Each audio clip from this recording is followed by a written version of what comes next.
Ladies and gentlemen and others, we have arrived. Welcome to the Idiot's Guide to Danny Phantom Season 3. Like I said last time, this is another infamous season we're dealing with. It's infamous in a similar way that Star vs. the Forces of Evil's last season has become infamous. You know, an overall drop in quality, plot threads left hanging, that sort of thing. Now, at the moment, I can't say whether I believe Danny Phantom's third season is better or worse than Star vs.'s final season.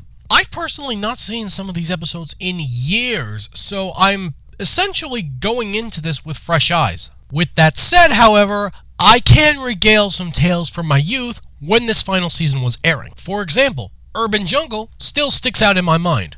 Not because it's great or terrible, but because it was distinctly the first episode Nickelodeon chose to air for this season. But it is in fact the 6th episode of the season. I can only speculate that Nickelodeon chose this episode as the headliner because they wanted to show off Danny's cool new ice powers, while completely ignoring the fact that one character featured this season, Frostbite, was introduced in the Season 3 episode that at that point in time hadn't technically aired yet. Good job. Look, I think it's fair to criticize any and every show that cannot keep a handle on its ongoing story arcs, but if episodes were meant to air in a certain order and the network hosting the show chooses not to air them in said order, is that really the show's fault? I don't think it is. But I suppose ultimately it's semantics, seeing as this was the final season and the show has been over for almost 15 years as of this video. So, does Danny Phantom's final season actually deserve to live in infamy?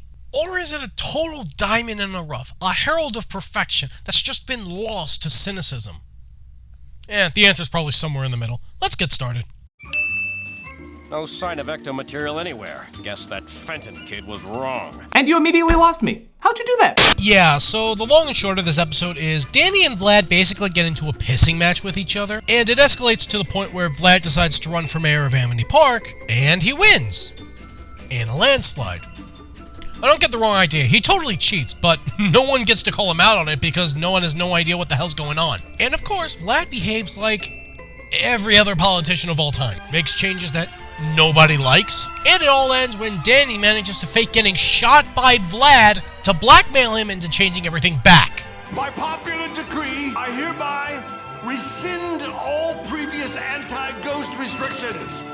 I feel like I should like this episode a lot more than I do.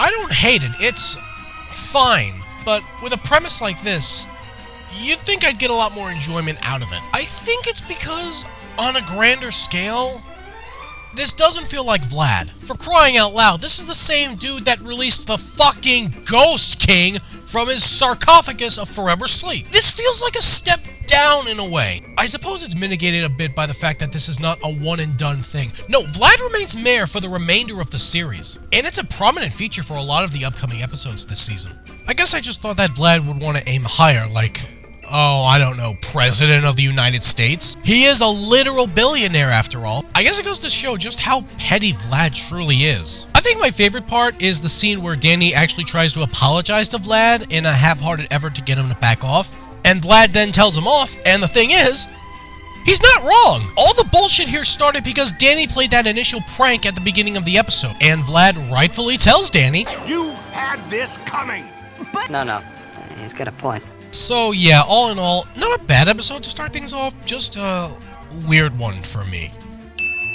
So this is the episode that formally introduces us to the character Frostbite, who resides in a part of the ghost zone that is known as the Far Frozen, a tundra landscape. We're also introduced to the Infomap, a map of the ghost zone that can transport the user to any location that they desire. A really cool concept that I just wish they did more with. It's probably likely that there were more plans in place to do more with the Infomat had the show gone on, but we have to go with what we have. We also learn that there are more than just Danny's portal and Vlad's portal that lead to the ghost zone. In fact, ghost portals naturally pop up everywhere throughout the entire world, and any unlucky soul that ends up going through these portals ends up in a completely different time period. What? I don't understand! Yeah, isn't time-based mechanisms Clockwork's thing? What the hell? And then the rest of the episode itself, well, I'll say this.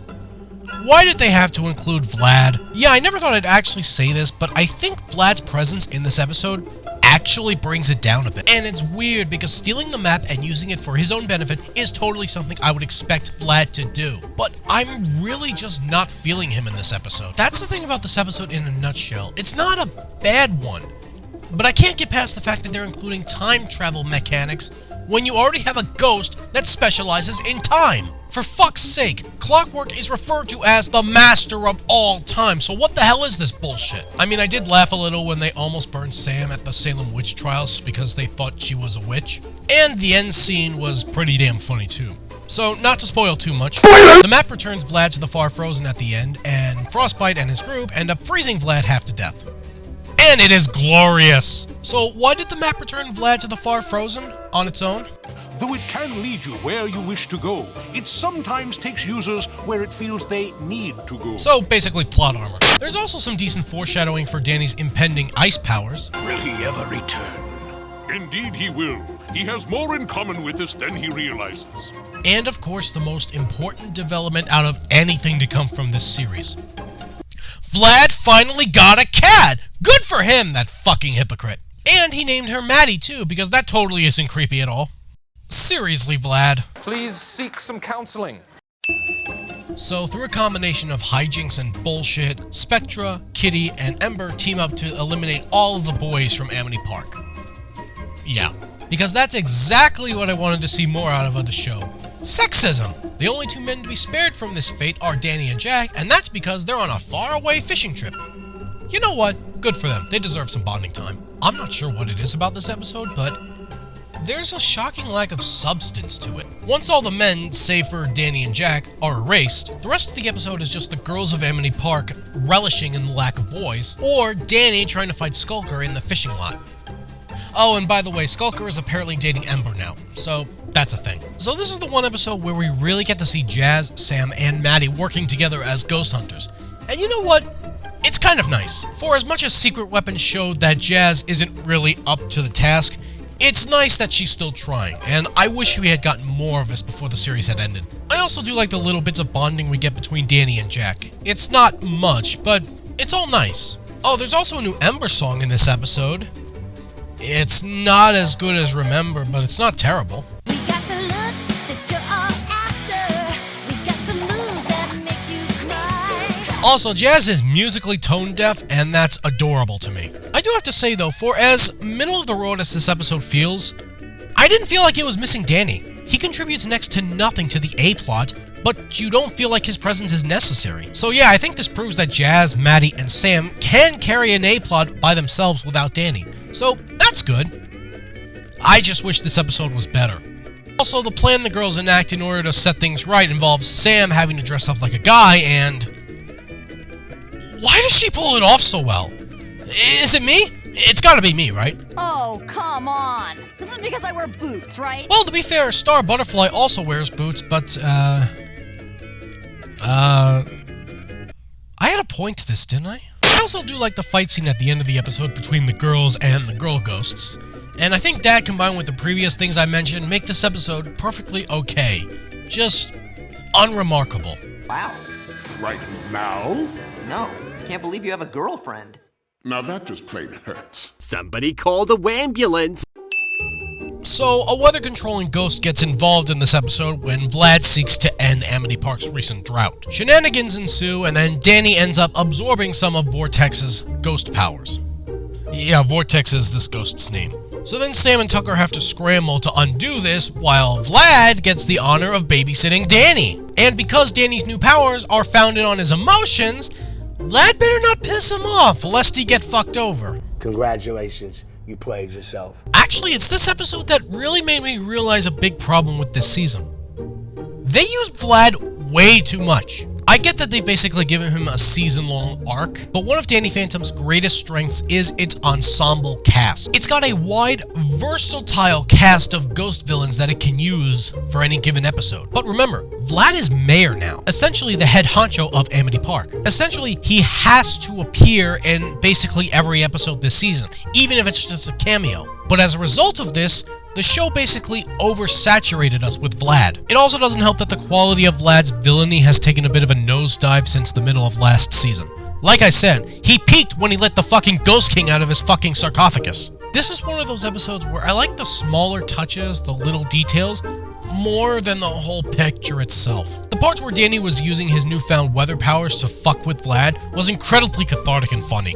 That little scene where Jack tries to drum up support for Vlad was also pretty sweet, even though Vlad does not deserve Jack's loyalty in any way whatsoever. And the ultimate solution to the problem was actually a little bit creative in my opinion. Not groundbreaking, but it was actually kind of smart. Although Danny's fantasy of having a picnic with Sam just reinforced how frustrating it is on my end that these two are not yet together. Yeah, they're ramping up on the foreshadowing, and it's nice and all, but like, why do they have to drag it out? I don't know, maybe Star vs. the Forces of Evil just burnt me out on that. All of this makes the episode perfectly decent, but again, unremarkable. I think I like Girls' Night Out just a little bit more, solely for the dynamic between Sam, Maddie, and Jazz. They worked really well together, but that's also not saying much. Yeah, I don't like this one very much. While this one also is not a bad episode, it is definitely the weakest in my opinion. So the Shapeshifting Ghost Amorpho turns himself into Danny Phantom because he wants some spotlight for himself, because apparently he's convinced that Danny Phantom loves the constant spotlight. You know, the spotlight that has him constantly chased by his own parents and at one point had him as public enemy #1. Yeah, that spotlight is great, dumbass. See, the thing is, this feels like the setup for a clever plot. It just doesn't really do anything for me. Honestly, I think the biggest issue is Amorpho himself. I don't feel any intimidation from him. And yes, I know it's supposed to be more comedic, but the thing is, the majority of plots that have come in the past were also comedic. And the majority of the bad guys are comedic as well, but they also have that hint of intimidation to them, so when the situation needs to be serious, it can be serious with them. Amorpho doesn't have that, but he's also not funny enough to justify going all comedy. I also think the main conflict within the episode is kind of dumb, or at least poorly handled. Like, I get what they're going for, and I do think the contrast between Danny wanting to avoid the spotlight and Amorpho wanting to embrace the spotlight is a little bit clever, but it just feels like a dumbed down version of a better episode they would have done in seasons past. I don't know. My favorite part is definitely the wild goose chase that Tucker and Sam lead Danny's parents on, all while they have to take turns dressing up like Danny, and I just find it hilarious that this is now 2 out of the last 3 episodes where Sam has to cosplay as Danny, and once again, how does she pull it off so well? Like, seriously, how? So yeah, while I can't say that this episode is bad by any means, and it should be an episode you should 100% avoid, it's not an episode I can recommend going to first if you're interested in the show. Also, this is another episode where Danny's powers are interfered with, and yet they didn't think to bring back the cool transformation sequences from the episode Micromanagement. You know, the episode where Danny was shrunken down, and he was reverting back to Danny Phantom bit by bit instead of all at once. Talk about a missed opportunity. Actually, that's this season in a nutshell, honestly. Missed opportunities. I don't know anything about the behind-the-scenes tumult for this season's production. Maybe there were more episodes planned and they just got cut short for one reason or another. But I can't riff on or grade the season based on what could have been, just on what we have. And what we have is unfortunately a lot of mediocrity and middling. Where am I? Out of the traveling pants. And now we get to the first genuinely great episode of this season, Urban Jungle, which of course was aired completely out of order during its initial run because Nickelodeon is Nickelodeon. So this plant ghost called Undergrowth takes rampage on Amity Park because, like Sam, he's dissatisfied with Vlad Master's new beautification campaign. He takes Sam in as his underling, which forces Danny to fight his best friend and crush. And all of this while Danny is freezing his ass off despite the hot weather. Yeah, this episode formally introduces us to the idea of Danny having ice powers, which I think are pretty cool. Except for the fact that we're getting this in episode 6 out of 12. Like I said, I don't know if there were more episodes planned for this season and they were just cut back due to budget or any other reason, but it would have been a lot cooler if we were getting 3/4 of a season with Danny having ice powers instead of just half a season. Also would have been nice if these episodes aired in their proper order, but hey, I'm not a Nickelodeon executive. Also, one thing that kind of bugs me is Frostbite's explanation for Danny's new powers. Your central core reading indicates extreme cold, as if your body is self-generating it. That just makes no fucking sense. I mean, it's just bullshit. How is that possible? You become invisible, pass through solid objects, and emit beams of energy from your hands, and you ask, how is this possible? There is logic in what he says. So Danny's getting new powers based on cold, based on ice, a weather component. We just had an episode where Danny had weather powers. And somehow there's no connection? I mean, what they go with is perfectly acceptable, and it is sort of foreshadowed in a previous episode, so that's all fine and good. But would it not have been more plausible if this was still the result of Vortex's work on him in the episode Torrent of Terror? Maybe Danny's influential weather powers didn't entirely go away. I don't know, it just feels like a more natural connection to this than having this new group of ghosts that are introduced this season be the stepping stone for Danny's new ice powers. Again, what they go with is not a bad idea by any means, it just feels like a missed opportunity in my opinion. You have only been letting it out in small amounts. Every time you sense a ghost is nearby. My ghost sense? All of a sudden, I don't know what's happening. Wait a second, that would imply that not every ghost has this ghost sense power. But that can't possibly be right. Can it? Also, even if it is true, why is it only coming to a head now? Why is this situation any different from any past situation Danny's been in where these ice powers could have conceivably come out? And no, plot armor doesn't count as an answer. And no, it's not a case where not having these explanations kills this narrative for us. But if you're effectively retconning a significant portion of Danny's powers to be something else than what we've been led to believe, I would at least appreciate a little bit more of a fleshed explanation. I thought the training sequence between Danny and Frostbite was a little amusing, but it's way too short for my liking. And by the end of it, you don't get the feeling that Danny's gotten a grasp on his new ice powers, even though he's heading back to Amity Park to face certain death. Again, I see what they were trying for, but I don't know. I would have liked a little bit more where it felt like Danny had at least a little bit of a hold on his new powers. You know, just the basics. Instead of him having that Super Saiyan-esque moment during the final bout with Undergrowth, where he suddenly has everything figured out. Still, even with these minor issues I have, this is the best action that the show has had all season long. It's just a damn pity that we only get half a season left to explore Danny's new ice powers. The episode isn't overly funny, but I think the intense action makes up for it. The show generally does a good job of balancing both comedy and action in its good episodes, but if you're not going to have one, make sure you have enough of the other to compensate. And I think in this episode's case, it does. So, well done. All I need is one lawn and we'll be rolling in green stuff. Okay, I know this was like 15 years ago, but even back then, $5,000 didn't get you much. One semester of college at most. What I'm saying is you should have charged more, Tucker. So, all of a sudden, the guys in white think the Fettons aren't crackpots? Yeah, I know I don't buy it. Actually, they just want to buy Fenton Works so they can destroy the Ghost Zone. Which in turn would destroy the human world. Yeah, so it turns out that the Ghost Zone is the flip side of the human world. So if one is destroyed, the other one is destroyed as well. Huh?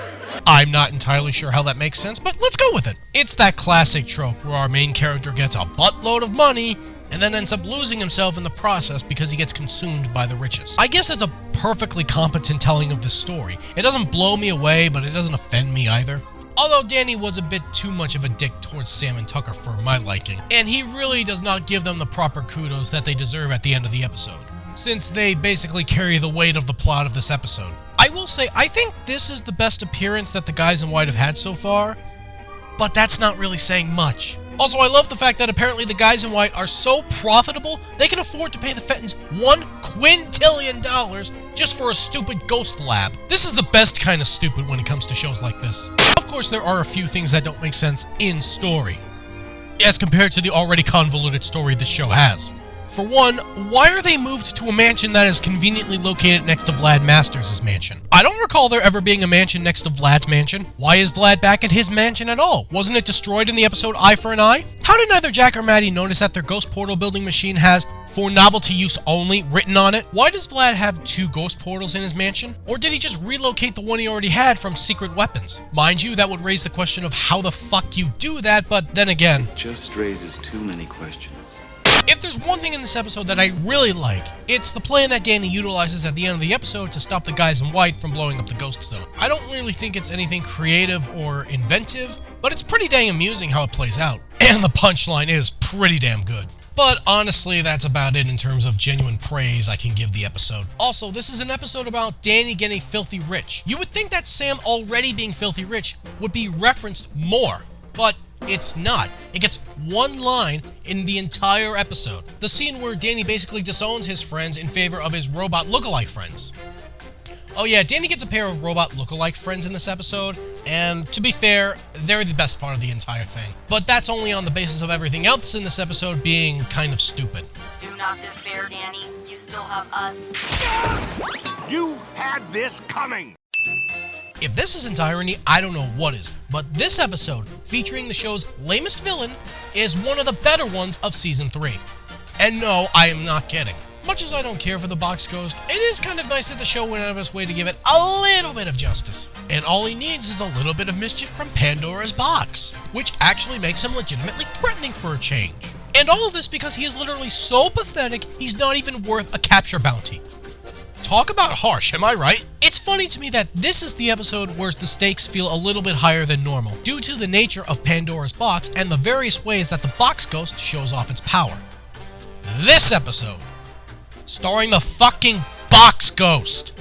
This is the one where the stakes are a little higher. What the hell's going on? So I'm not overtly familiar with the legend of Pandora's Box, so I don't have a frame of reference as to whether the box being intended to keep evil out of the world is an original take from the show or if other shows have done it in the past. But I do like it here. It does feel a lot like the show is giving Danny a break of sorts. He's encountered so many ghosts that are interested in destroying him and his hometown, so for once, it's nice to have one that, well, okay, isn't technically on his side, but she is neutral. She doesn't want to cause destruction with her box, so I'm counting that as a win. I was trying to help rid the ghost zone of all this malevolence, as you say. I suppose this begs the question of, if that's the case, why wasn't she around since the beginning of the episode? Does she not know about the various ghost attacks? Hell, where the hell was she when Pariah Dark was released from his sarcophagus? Maybe she only intervenes when her box is directly threatened, I don't know. Regardless, this does stand as one of the best episodes of this season so far. The action is a little better, the comedy's actually really good here, and the fact that it's the Box Ghost of all ghosts that gets the starring role in one of the better episodes of Season 3 just makes it all the better in my opinion. Bounty $50!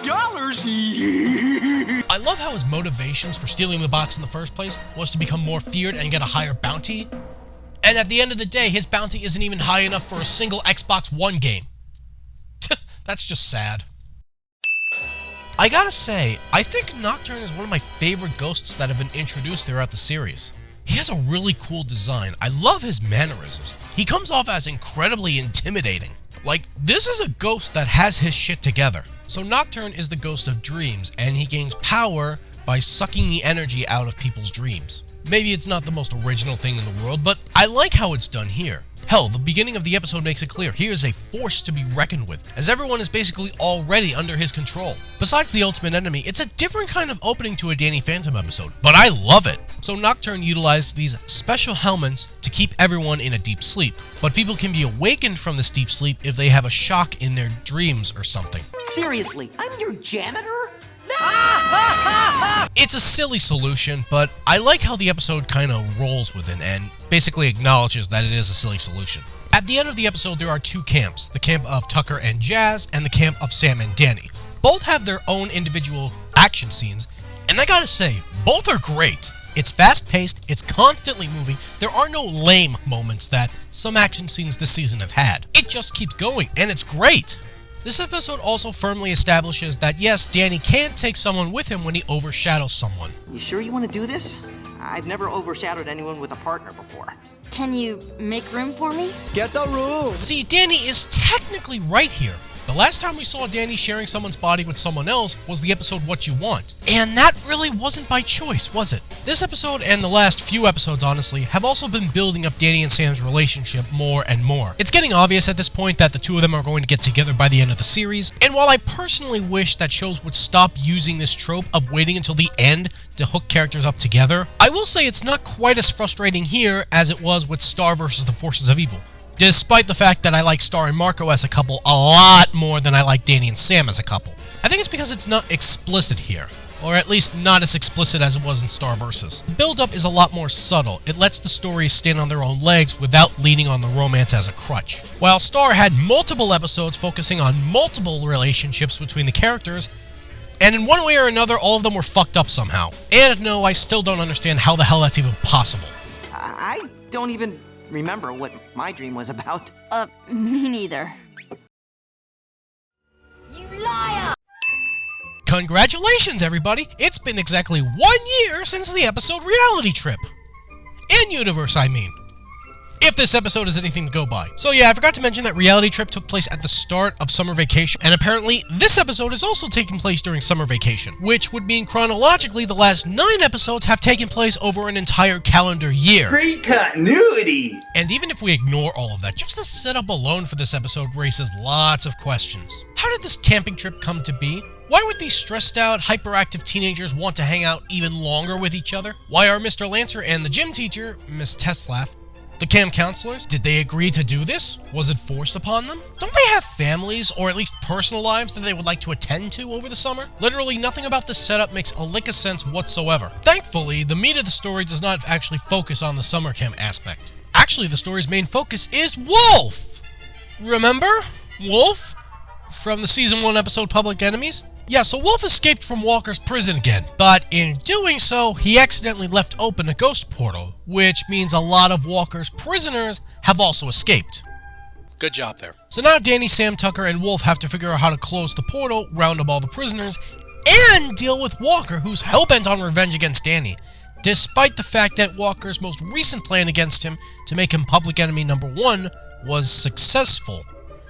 Petty asswipe much? This episode sadly feels like a step down from Public Enemies. Walker is not as menacing or intimidating here, and sadly the comedy isn't quite as good as it's been the last couple of episodes. Same goes for the action, but I will say the action is quite decent here, especially in the climax of the episode. Though I also feel like Walker is defeated a little too easily here. Then again, I suppose I shouldn't be surprised. Danny has pretty much power crept everyone except Plasmius and the Ghost King by this point. Just make sure you get out of Lester's way when you wake him. He hasn't gone in the bathroom for days.